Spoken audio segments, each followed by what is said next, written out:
Bapak Presiden Republik Indonesia, Bapak Haji Prabowo Subianto yang saya hormati, Bapak Ibu yang mewakili rakyat di DPR RI Komisi 3, Anda adalah pilihan sebagian besar rakyat Indonesia. Di saat inilah Anda memiliki kewenangan untuk memperbaiki dan menjadikan hukum di Indonesia ini lebih baik.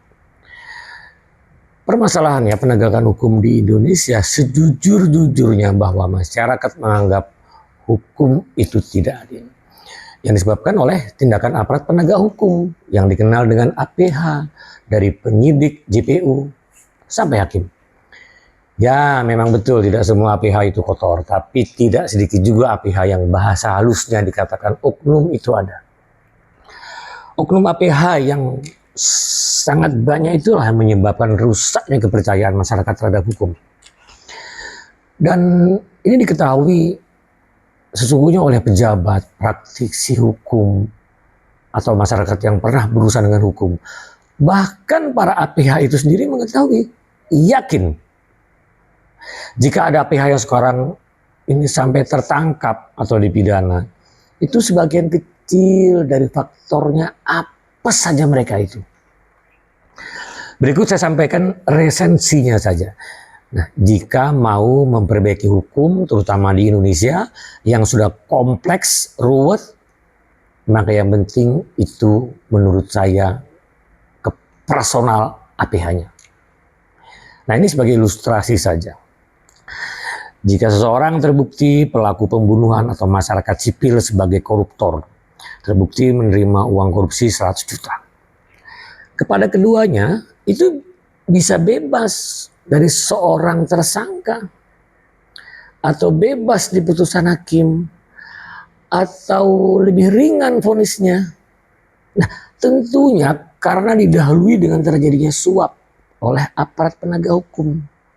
Dan tadi contohnya dari 100 juta yang diterima koruptor itu harus membayar 1 miliar kepada oknum APH.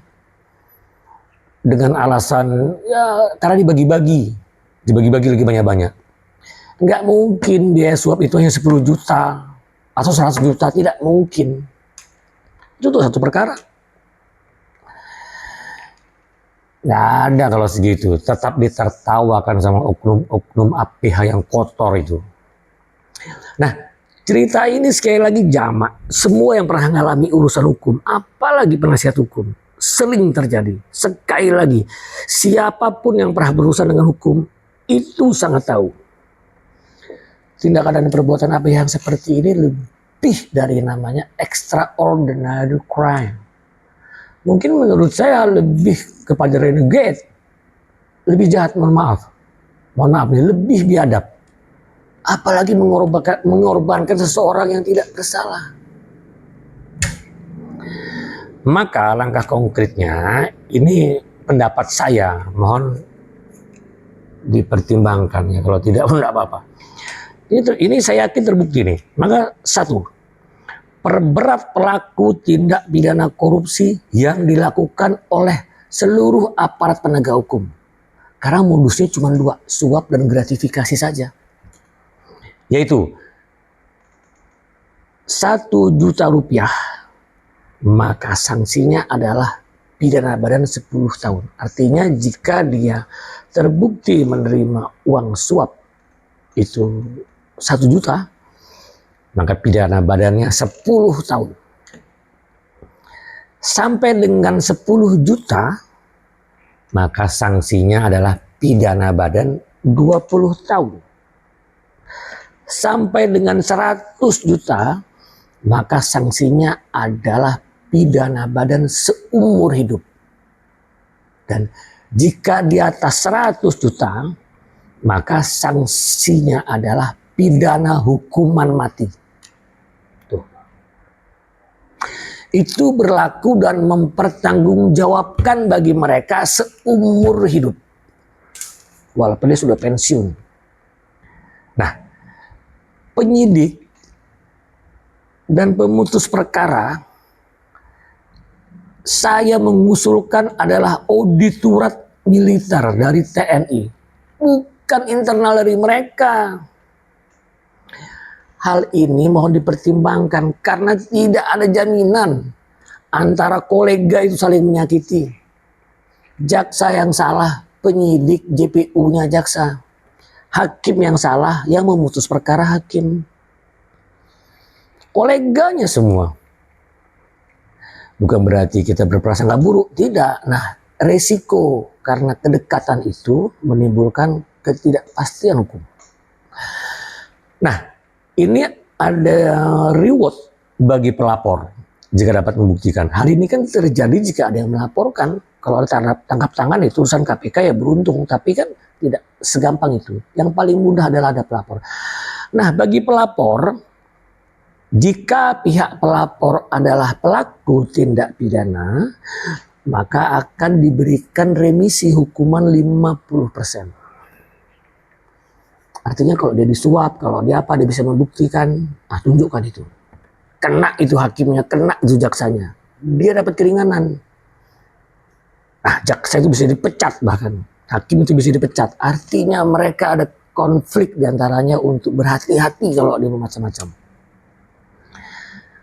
Kalau pidananya yang tersangkanya itu pengen dapat remisi, dia lapor kan.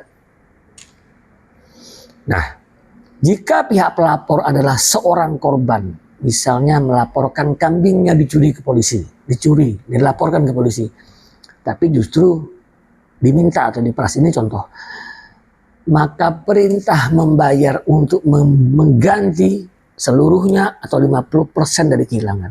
Artinya kalau dilapor kambingnya dicuri dan diperas sama oknum aparat penegak hukum dalam penyidikan kah, dalam apa persiapan seperti itu, dia laporkan ada buktinya, kambingnya diganti, motornya diganti. Nah, senang tuh kalau begitu masyarakat. Takut tuh mereka tuh macam-macam. Nah, jika pelapor adalah seseorang yang tidak ada kaitannya dengan kejahatan APH, maka diberikan penghargaan pada saat proklamasi kemerdekaan. Mereka cukup diundang duduk saja, kelompok yang pernah melaporkan demi perbaikan. Pasti banyak orang yang pengen melaporkan. Maka secara psikologi, jika APH berani memperjualbelikan keadilan, maka akan berisiko pidana mati. Atau paling tidak pidana penjara seumur hidup, walau 1 juta diterima.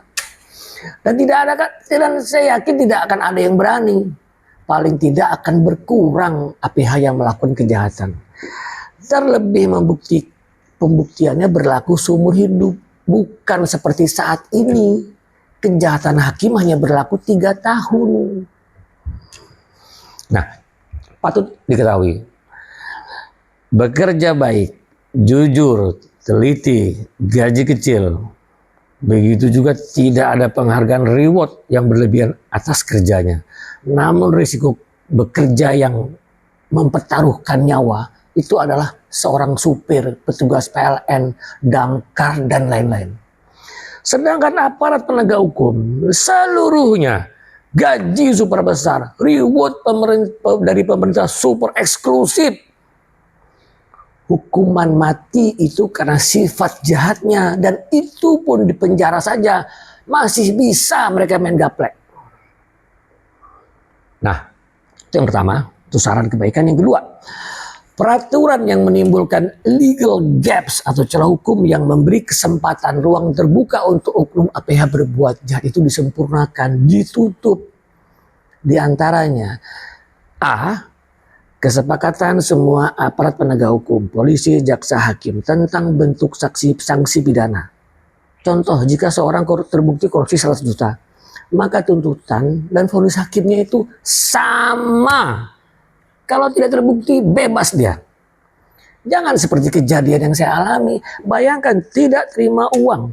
Negara tidak menyatakan ada kerugian negara. Bahkan saya itu dikriminalisasi, ditumbalkan, dikorbankan dengan 30 kegagalan proses hukum. Tahu nggak? Tuntutan saya 5 tahun. Putusan hakim PN 1 tahun. Putusan kasasi 8 tahun. PK 4 tahun. Apa yang mendasarinya? Oh, para praktisi hukum sudah tahu. Semua sudah tahu. Sudah bisa jawab tuh. Ini hanya masalah uang, transaksional. Membuktikannya rumit. hal subjektivitas APH seperti penangguhan penahanan, penyerahan dokumen putusan, proses banding, pemberian JC itu harus didefinisikan jelas. Memang sudah ada aturannya, tapi masih dilanggar. Harus jelas dengan sanksi-sanksinya. Nah yang ketiga, yang ke-C, pertegas bahkan hapuskan justifikasi tentang keyakinan hakim. Jangan mereka berlindung di balik itu semua. Hakim dapat mempedomani putusan Mahkamah Agung nomor 33K MIL 2009. Bahwa jika terjadi keraguan-raguan apakah terdakwa salah atau tidak, maka sebaiknya diberikan hal yang menguntungkan bagi terdakwa, yaitu dibebaskan dari dakwaan. Nah, ini sarannya. Yang lain, putusan judek juris itu harus semerta-merta disampaikan dan dipublikasikan sesegera mungkin secara utuh. Tidak boleh ada jeda. Apalagi ada yang menyampaikan di SIPP bahwa tersangka ini kabul, tapi detailnya tidak ada. Nanti 2 bulan baru disampaikannya. Itu pemerasan semua yang terjadi. Oknum semua. Nah, ini ada tambahan. Demi rasa keadilan ini mungkin yang saya dengar baru-baru ini. Mohon dipertimbangkan. Negara memberi pengampunan atas tindak pidana seorang. Amnesty of Criminal Act mempertegas prinsip restoratif justice. Tindak pidana yang dilakukan seseorang atas 1. Berperkara di usia 65 tahun terhadap seluruh tindak pidana umum yang dilakukan pertama kalinya, kecuali menghilangkan nyawa seseorang, tindakan pidana khusus seperti narkoba, korupsi, sexual crime, kepadanya dibebaskan dari pidana badan. 2. Terbukti menghilangkan nyawa orang lain dikarenakan membela diri dan bukan karena dolus atau kesengajaan atau kulpa karena kelalaian. Contoh, membela diri karena dirampok begal di jalan. Akhirnya yang begal itu meninggal. Pencuri masuk ke rumahnya harus berkelahi, akhirnya pencuri itu meninggal. Pengendara supir lalu lintas yang sudah benar bukan karena kelalaiannya, namun tiba-tiba ada pengendara lain yang akibat tersenggol dari kendaraan lain hingga akhirnya masuk ke jalurnya, tertabrak, meninggal. Bukan karena kesengajaan, bukan karena kelalaian. Itu mohon dipertimbangkan untuk tidak dipidana. Yang lain-lain lah jika ada. Karena faktor restoratif justice ini toh sekarang lagi viral, 93 tahun nenek juga dijadikan terpidana. Kesian. Nah, saya yakin banget jika diterapkan 99% akan mewujudkan perbaikan hukum yang lebih baik. Sekali lagi, apa yang saya sampaikan, detailnya sudah saya sampaikan melalui surat pengaduan masyarakat kepada Bapak Presiden kita yang ke-7. Namun tidak direspon dan sudah saya upload pada video keempat tentang perbaikan hukum itu secara utuh. Terima kasih.